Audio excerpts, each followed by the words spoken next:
You ask Tiger to solve. This deals with linear equations with one unknown. The final result is x equals -2. Let's solve it step by step. Simplify the expression. Group like terms. Simplify the arithmetic. Group all constants on the right side of the equation. Subtract 8 from both sides. Simplify the arithmetic.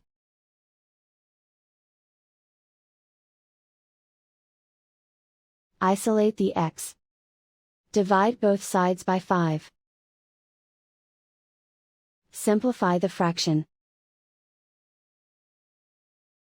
Find the greatest common factor of the numerator and denominator. Factor out and cancel the greatest common factor.